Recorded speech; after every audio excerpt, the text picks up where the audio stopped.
capitolo 9. Chapter 9 of John's Gospel tells the story of a meeting that radically changed the life of the man born blind. Just like any other day, he sat down to beg.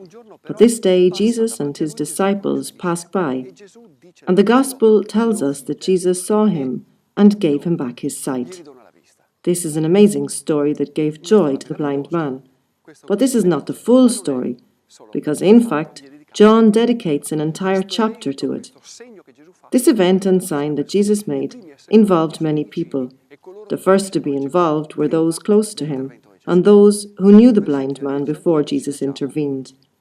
We read in verses 10 to 12 that those who had known the blind man before speak to him thus, "So how were your eyes opened?" He replied, "The man called Jesus made clay and anointed my eyes, and told me, 'Go to Siloam and wash.' So I went there and washed, and was able to see." And they said to him, "Where is he?" He said, "I don't know." In this first phase, the blind man recognized Jesus as a man who was called Jesus, nothing more, a man who took care of him. But because this miracle took place on the Sabbath, the Pharisees were also involved, and the Pharisees also spoke with him in verse 17. "What do you have to say about him, since he opened your eyes?" He said, "He is a prophet." The Pharisees were divided. Some said that a sinner could not have made such a great sign, and others said that a man of God would never break the Sabbath. So they were divided. There was literally a schism among the two. They asked the blind man himself, and he said, "He is a prophet." So Jesus now is no longer only a man, but he has been sent from God. At this point, the institution itself must come in. And this is where the Jews enter the scene. The Jews represent the religious and political institution that in a certain way was opposed to Jesus. These wanted to deny the miracles, and in order to do this, they had to deny that he was blind. So they called his parents. The parents said, "This is our son. He was born blind. How he is now able to see, we just don't know. Ask him, why?" The Gospel writer tells us that they were afraid, because there was a danger of being excommunicated, because whoever recognized Jesus as the Messiah was excommunicated, thrown out of the synagogue. So they went back to the blind man and threw him out of the synagogue. Jesus, knowing that he had been thrown out, went to the blind man, and we can read this from verse 35. When Jesus heard that they had thrown him out, he found him and said, "Do you believe in the Son of Man?" He answered and said, "Who is he, sir, that I may believe in him?" Jesus said to him, "You have seen him, and the one speaking with you is he." He said, "I do believe, Lord."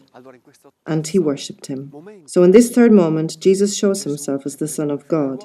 And the blind man said, "I believe. I believe that you are the Son of God, Lord."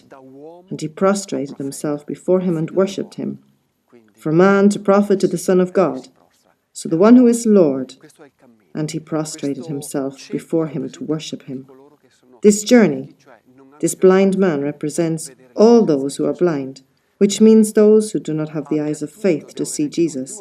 He has some attitudes that we too ought to have. Firstly, recognize that we are blind. He recognized this, but what is peculiar is that he didn't ask to be healed. He just obeyed Jesus' command, who sent him to the pool of Siloam. It was certainly not easy for him to go to the pool of Siloam, because he could not see, and he needed someone to take him there. But without opening his mouth, he went and washed the clay from his eyes, and he was able to see.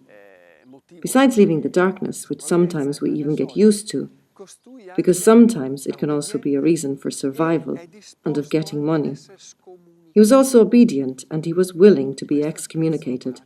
This is the price to pay for the gospel, to be excommunicated from society, from today's mentality, from the family, from friends, to be left out because we have become Christian.